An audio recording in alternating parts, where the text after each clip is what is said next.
10ാം ക്ലാസ്സിലെ ആദ്യത്തെ ചാപ്റ്റർ നമ്മൾ ആരംഭിക്കാൻ പോവുകയാണ്. ഫസ്റ്റ് ചാപ്റ്ററിൻ്റെ പേര് അരിത്തമാറ്റിക് സീക്വൻസ് അഥവാ സമാന്തര ശ്രേണി. എന്താണ് അരിത്തമാറ്റിക് സീക്വൻസ് എന്ന് മനസ്സിലാക്കുന്നതിന് മുന്നേ നമുക്ക് സീക്വൻസ് എന്താണ് അഥവാ ശ്രേണി എന്താണെന്ന് മനസ്സിലാക്കണം. അതിന് വേണ്ടിയിട്ട് ഞാനിവിടെ 4 ഉദാഹരണങ്ങൾ എടുത്തിട്ടുണ്ട്. അപ്പോൾ കുറച്ച് സംഖ്യകൾ ഞാനിവിടെ എഴുതിയിട്ടുണ്ട്, ശ്രദ്ധിച്ച് നോക്കാം. 1, 2, 3, 4 കോമയൊക്കെ ഇട്ടിട്ട് ലാസ്റ്റ് ഞാൻ 3 ഡോട്ട് ഇട്ടിട്ടൊക്കെ ഉണ്ട്. ഈ 3 ഡോട്ട് എന്ന് ഉദ്ദേശിച്ചത് എക്സെട്ര എന്നാണ്. ഇനി അങ്ങോട്ടേക്ക് ഞാൻ എഴുതുന്നില്ല, ബാക്കി എക്സെട്ര എന്ന് ഉദ്ദേശിച്ചു. 10, 8, 6, 4 നോക്കാം. 1, 4, 9, 16 എക്സെട്ര. മറ്റൊന്ന് 2, 3, 5, 7, 11, 13 എക്സെട്ര. അപ്പോൾ ഞാൻ ഈ എന്തിൻ്റെ അടിസ്ഥാനത്തിലാണ് ഇവരെയൊക്കെ എഴുതിയിരിക്കുന്നത്? ഈ 1, 2, 3, 4 കഴിഞ്ഞാൽ അടുത്ത ആളാരായിരിക്കും? 5 ആണെന്ന് നമുക്കറിയാം അല്ലേ? അപ്പോൾ എന്തോ ഒരു പ്രത്യേകത ഉള്ളതുകൊണ്ടാണ് നമ്മൾ 5 എന്നുള്ള ആൻസർ പറഞ്ഞത്, ശരിയല്ലേ? അപ്പോൾ അടുത്ത എക്സാമ്പിളിലോ 10, 8, 6, 4 അടുത്ത ആരായിരിക്കും? 2 ആണ്. നമുക്കറിയാം ഇവിടെ 2 എന്ന് പറയുന്ന നമ്പർ നമ്മളിങ്ങനെ കുറച്ച് വരുന്നതായിട്ട് നമുക്ക് തോന്നുന്നുണ്ട്, ശരിയായ കാര്യമാണ്. ഇനി 1, 4, 9, 16 ഈ സംഖ്യകളുടെ പ്രത്യേകത എന്താ? അല്ലെങ്കിൽ അടുത്ത ആൾ ആരായിരിക്കും? ഒന്ന് ശ്രദ്ധിച്ച് നോക്കിയാൽ ഈ സംഖ്യകൾക്ക് ഒരു പ്രത്യേകതയുണ്ട്. 1 എന്ന് പറയുന്നത് 1ൻ്റെ സ്ക്വയറാണ്, അതായത് വർഗം. 4 2ൻ്റെ വർഗമാണ്. ഇനി 9 എന്ന് പറയുന്നത് 3ൻ്റെ സ്ക്വയറാണ്. 16 4ൻ്റെ സ്ക്വയറും. അപ്പോൾ അടുത്ത സംഖ്യ ആരായിരിക്കും? 5ൻ്റെ സ്ക്വയർ ആയിരിക്കണ്ടേ? 5ൻ്റെ സ്ക്വയർ എത്രയാണ്? 25. അപ്പോൾ ഈ എഴുതിയിരിക്കുന്ന സംഖ്യകളുടെ പ്രത്യേകത എന്ന് പറയുന്നത് 1, 2, 3, 4, 5 അങ്ങനെയുള്ള സംഖ്യകളുടെ സ്ക്വയറാണ് അഥവാ വർഗം. അടുത്ത നമ്പേഴ്സ് നോക്കിക്കേ. 2, 3, 5, 7, 11, 13 ഇത് നമ്മൾ എവിടെയോ കണ്ടിട്ടുണ്ട്. ഇതിന് മുന്നേ ഒരു വീഡിയോയിൽ നമ്മൾ കണ്ടതാണ്. ഇത് പ്രൈം നമ്പേഴ്സാണ് അഥവാ അഭാജ്യ സംഖ്യകളാണ്. അപ്പോൾ ഞാൻ ഇവിടെ എഴുതിയിരിക്കുന്ന ഓരോ സംഖ്യകളും അല്ലെങ്കിൽ ഓരോ എക്സാമ്പിളുകൾ എന്തൊക്കെയോ പ്രത്യേകതകളുണ്ട് അല്ലേ?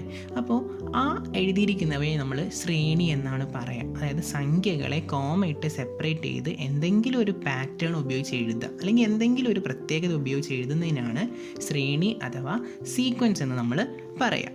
അപ്പോൾ ഈ എഴുതിയിരിക്കുന്ന 4 എണ്ണവും ഓരോരോ ശ്രേണികളാണ് അല്ലെങ്കിൽ ഓരോ സീക്വൻസാണ്. അടുത്ത നമുക്ക് അരിത്തമാറ്റിക് സീക്വൻസ് എന്താണെന്ന് നോക്കാം, അതായത് സമാന്തര ശ്രേണി എന്താണെന്ന് നോക്കാം. ശ്രേണി എന്താണെന്ന് മനസ്സിലാക്കി ഇനി എന്താണ് അരിത്തമാറ്റിക് സീക്വൻസ് അല്ലെങ്കിൽ സമാന്തര ശ്രേണി? 4 ഉദാഹരണം വീണ്ടും ഞാൻ എടുത്തിട്ടുണ്ട്. ആദ്യത്തെ നോക്കാം. 4, 7, 10, 13 ഈ സംഖ്യകൾക്ക് എന്തെങ്കിലും പ്രത്യേകതയുണ്ടോ? അല്ലെങ്കിൽ അടുത്ത ആൾ ആരാണെന്ന് പറയാൻ പറ്റുമോ? ശ്രദ്ധിച്ച് നോക്കിയാൽ നമുക്കൊരു കാര്യം മനസ്സിലാക്കാൻ പറ്റും. ഈ 4 എന്ന് പറയുന്ന സംഖ്യ 7 ആയത് എങ്ങനെയായിരിക്കും?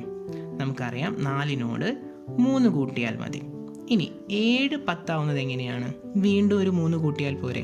10 13 ആവാൻ വീണ്ടും ഒരു 3 കൂട്ടുക. അപ്പോൾ അടുത്ത സംഖ്യ ആരായിരിക്കും? 13നോട് 3 കൂട്ടിയാൽ മതി. അപ്പോൾ എത്ര കിട്ടും? 16 കിട്ടും.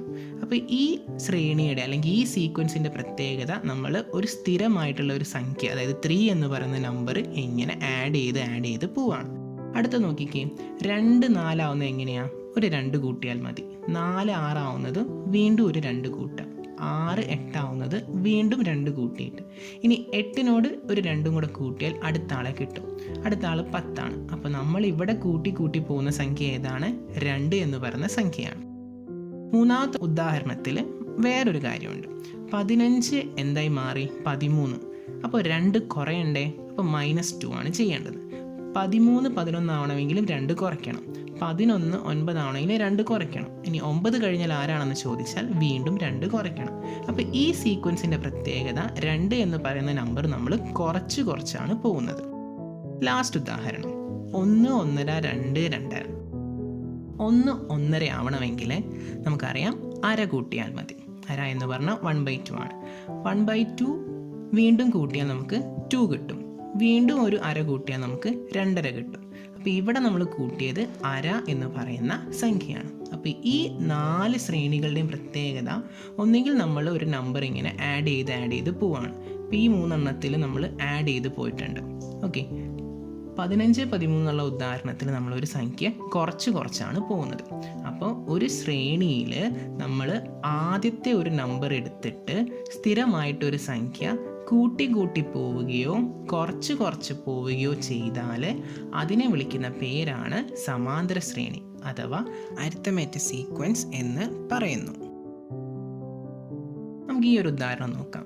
4, 7, 10, 13, 16 എന്ത് കൂട്ടിപ്പോയാലായിരിക്കും നമുക്ക് ഈ ഒരു അരിത്തമാറ്റിക് സീക്വൻസ് കിട്ടാം? നിങ്ങൾക്കിപ്പോൾ ഉത്തരം കിട്ടിക്കാണും. 3 എന്ന് പറയുന്ന നമ്പറാണ് നമ്മളിവിടെ കൂട്ടിപ്പോകുന്നത്. നമുക്ക് ഈ സമാന്തര ശ്രേണി എന്നുള്ളത് മറ്റൊരു രീതിയിൽ പറഞ്ഞു നോക്കാം. അതായത് 4നോട് 3 കൂട്ടിയാലാണ് 7 കിട്ടുക നമുക്കറിയാം. നമുക്കൊന്ന് തിരിച്ച് മൈനസ് ചെയ്താലോ?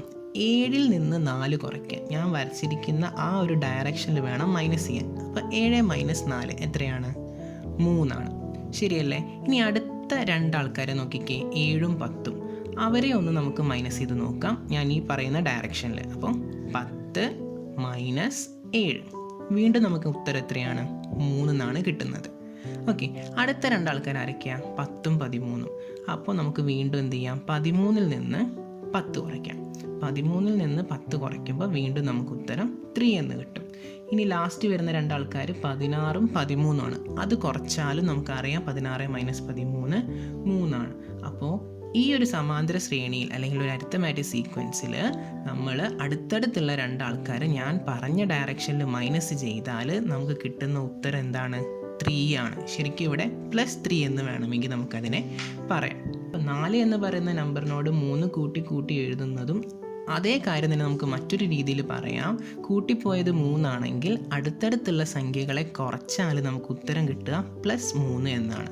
+3 എന്ന് പറയേണ്ട ആവശ്യമില്ല, 3 എന്ന് പറഞ്ഞാലും മതി. ഇനി മറ്റൊരു ഉദാഹരണം നോക്കിക്കേ. 10, 7, 4 എക്സെട്ര. ഇവിടെ കുറഞ്ഞു വരാൻ നമുക്ക് കണ്ടപ്പോൾ തന്നെ മനസ്സിലായി. അപ്പോൾ നമുക്ക് എത്ര വെച്ചിട്ടാണ് കുറയുന്നത് കണ്ടുപിടിക്കാൻ 7ൽ നിന്ന് 10 കുറയ്ക്കുക. ഞാൻ പറഞ്ഞ ഡയറക്ഷൻ ഓർക്കുക. 10ൽ നിന്ന് 7 അല്ല, 7ൽ നിന്ന് 10 കുറച്ചാൽ നമുക്ക് എത്ര കിട്ടും? -3 കിട്ടുക. അടുത്ത 2 ആൾക്കാരെ നോക്കിക്കേ, 4ഉം 7ഉം. അപ്പോൾ നമുക്ക് 4ൽ നിന്ന് 7 കുറയ്ക്കാം. 4ൽ നിന്ന് 7 കുറച്ചാൽ നമുക്ക് എന്താ ആൻസർ കിട്ടാം? -3 കിട്ടുക. ഓക്കെ, അപ്പോൾ അടുത്തടുത്തുള്ള ഈ 2 ആൾക്കാരെ മൈനസ് ചെയ്യുമ്പോൾ നമുക്ക് -3 കിട്ടി. അതിനർത്ഥം 3 വെച്ച് കുറഞ്ഞു വരികയാണ് ഈ അരിത്തമാറ്റിക് സീക്വൻസ്. ആദ്യത്തെ ചോദ്യത്തിൽ 3 കൂടി പോവായിരുന്നു. രണ്ടാമത്തെ ചോദ്യത്തിൽ 3 കുറഞ്ഞ് വരികയാണ്. ഈ ഒരു ഉദാഹരണത്തിൽ തന്നെ കൂടുതൽ കാര്യങ്ങൾ പഠിക്കാം. 4, 7, 10, 13, 16. ഓക്കെ, ഇതിൽ ഈ അരിത്തമാറ്റിക് സീക്വൻസിൽ എഴുതിയിരിക്കുന്ന ഓരോ നമ്പറുകളെയും നമുക്ക് ഒരു പേര് വിളിക്കാം. ആ പേരാണ് ടേം എന്ന് പറയുന്നത്, അഥവാ പദം. അപ്പോൾ ഈ 4 ഒരു ടേമാണ്, 7 ഒരു ടേമാണ്, 10 ഒരു പദമാണ്, 13 ഒരു പദമാണ്, 16 ഒരു ടേമാണ്.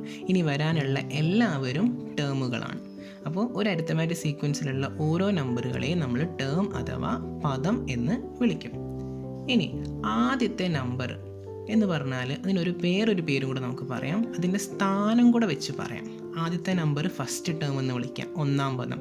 രണ്ടാമത്തെ നമ്പറിനെ അപ്പോൾ സെക്കൻഡ് ടേം അഥവാ 2-ാം പദം. ഇനി 3-ാമത്തെ ആളിനെ 3rd ടേം, 4-ാമത്തെ ആളിനെ 4th ടേം, 5-ാമത്തെ ആളിനെ 5th ടേം. അപ്പോൾ അവരുടെ സ്ഥാനം കൂടെ ചേർത്ത് അവരെ വിളിച്ചാൽ മതി. ഇനി ഇവരെ എങ്ങനെ നമുക്ക് എഴുതാം എന്നുള്ളതാണ് ഇനി പറയാൻ പോകുന്നത്. 1-ാമത്തെ ആളെ നമുക്ക് x1 എന്ന് എഴുതാം. x നമ്മൾ സാധാരണ ഒരു സംഖ്യനെ സൂചിപ്പിക്കാൻ ഉപയോഗിക്കുന്ന അക്ഷരമാണ്. ഇവിടെ അതിൻ്റെ സ്ഥാനം കൂടെ കൊടുത്താൽ മതി. 2-ാമത്തെ ആളിനെ x2, 3-ാമത്തെ ആളിനെ x3, 4-ാമത്തെ ആളിനെ x4, 5-ാമത്തെ ആളിനെ x5. ഇനി നിങ്ങൾക്ക് ഏതെങ്കിലും സ്ഥാനത്തുള്ള ഒരാളെ ഡിനോട്ട് ചെയ്യണം എന്നുണ്ടെങ്കിൽ നമ്മൾ അതിൻ്റെ സ്ഥാനം കൊടുത്താൽ മതി. അപ്പോൾ 6-ാമത്തെ ആളിനെ എങ്ങനെ എഴുതും? x6 എന്ന് എഴുതും. അപ്പോൾ ഓരോ ആളുകളെ നമ്മൾ ടേം എന്ന് വിളിക്കും. അതിൻ്റെ കൂടെ അതിൻ്റെ സ്ഥാനം കൂടെ നമ്മൾ പറയണം. എഴുതാൻ ഉപയോഗിക്കുന്ന ലെറ്റർ x വെച്ചിട്ടാണ്. അതിൻ്റെ തൊട്ട് താഴെയായിട്ട് അതിൻ്റെ പൊസിഷനും എഴുതണം, അതായത് അതിൻ്റെ സ്ഥാനവും എഴുതണം. ഇനി നമ്മൾ നേരത്തെ പറഞ്ഞ പോലെ അടുത്തടുത്തുള്ള ആൾക്കാരെ മൈനസ് ചെയ്ത് നോക്കാം. അപ്പോൾ ആദ്യം വരുന്ന അടുത്തടുത്തുള്ള ആൾക്കാർ x2ഉം x1ഉം അല്ലേ? ഈ ഡയറക്ഷനിൽ, അതായത് x2 മൈനസ് x1 ചെയ്ത് നോക്കാം. x2 മൈനസ് x1 എന്ന് പറഞ്ഞാൽ എന്താ വരിക? 7 മൈനസ് 4. അപ്പോൾ ഉത്തരം എന്ത് കിട്ടും? 3 കിട്ടും. ഇനി അടുത്തടുത്തുള്ള അടുത്ത ആൾക്കാർ ആരൊക്കെയാന്ന് നോക്കിക്കേ. x3ഉം x2 ആണ്. അവരെ തമ്മിലൊന്ന് മൈനസ് ചെയ്ത് നോക്കാം. അതായത് x3 മൈനസ് x2.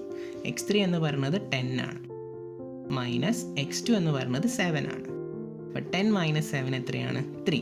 നമുക്കതിനെ +3 എന്ന് വേണമെങ്കിൽ എഴുതാം. ഇനി അടുത്ത 2 ആൾക്കാർ x4ഉം x3ഉം. അപ്പോൾ x4 മൈനസ് x3. x4ൻ്റെ സ്ഥാനത്ത് നമുക്ക് ആരെ എഴുതാം? 13 എഴുതാം. മൈനസ് x3ൻ്റെ സ്ഥാനത്ത് 10 എഴുതാം. മൈനസ് ചെയ്താൽ നമുക്ക് എന്ത് കിട്ടും? 3 കിട്ടും. അതും +3 ആണ്. അടുത്ത രണ്ടാൾക്കാരെ കൂടെ നമുക്ക് മൈനസ് ചെയ്യാം. അങ്ങനെ മൈനസ് ചെയ്താലും നമുക്ക് ആൻസർ എന്ത് തന്നെ കിട്ടും? +3 തന്നെ കിട്ടും. അതിനർത്ഥം ഈ അരിത്തമാറ്റിക് സീക്വൻസിൽ നമ്പർ നമ്മളിങ്ങനെ 3 ആഡ് ചെയ്താണ് പോകുന്നത്. അല്ലെങ്കിൽ അടുത്തടുത്തുള്ള രണ്ടാൾക്കാരുടെ വ്യത്യാസം എപ്പോഴും 3 ആയിരിക്കും.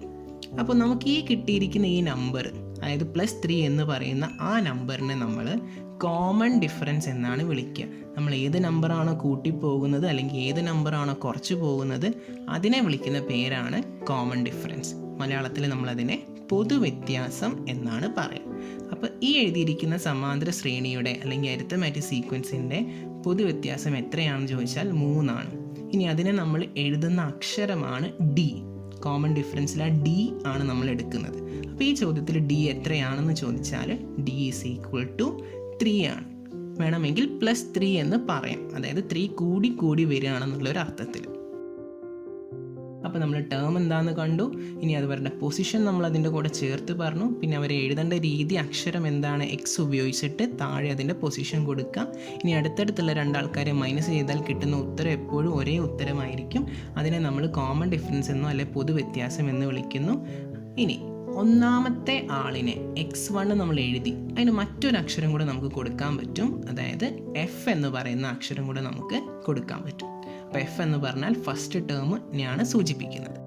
അപ്പോൾ നമ്മൾ ഇന്ന് പഠിച്ചത് എന്തൊക്കെയാണ്? സീക്വൻസ് അഥവാ ശ്രേണി, പിന്നെ അരിത്തമാറ്റിക് സീക്വൻസ് അഥവാ സമാന്തര ശ്രേണി എന്താണെന്നുള്ളത് നമ്മൾ കണ്ടു. നെക്സ്റ്റ് നമ്മൾ കണ്ടത് എന്താണ്? ഒരു അരിത്തമാറ്റിക് സീക്വൻസിലുള്ള ഓരോ ആൾക്കാരും ടേം എന്ന് വിളിക്കാം അല്ലെങ്കിൽ പദം എന്ന് വിളിക്കാം. പിന്നെ അവരുടെ പൊസിഷനും കൂടെ നമ്മൾ പറയാറുണ്ട്. ഫസ്റ്റ് ടേം, സെക്കൻഡ് ടേം, മൂന്നാം പദം, നാലാം പദം, അങ്ങനെയൊക്കെ. പിന്നെ എഴുതേണ്ട അക്ഷരങ്ങൾ എങ്ങനെയാണ്? x1, x2, x3 എന്നാണ്. x1നെ നമുക്ക് F എന്നും പറയാം. പിന്നെ അടുത്തടുത്തുള്ള രണ്ടാൾക്കാരെ മൈനസ് ചെയ്താൽ കിട്ടുന്ന ഉത്തരത്തിനെ നമ്മൾ കോമൺ ഡിഫറൻസ് എന്നാണ് വിളിച്ചത്, അഥവാ പൊതുവ്യത്യാസം. അതിനെ എഴുതേണ്ട ലെറ്റർ D ആണ്. ഇതാണ് അരിത്തമാറ്റിക് സീക്വൻസിൻ്റെ അല്ലെങ്കിൽ സമാന്തര ശ്രേണിയുടെ ഒരു ഇൻട്രൊഡക്ഷൻ എന്ന് പറയുന്നത്.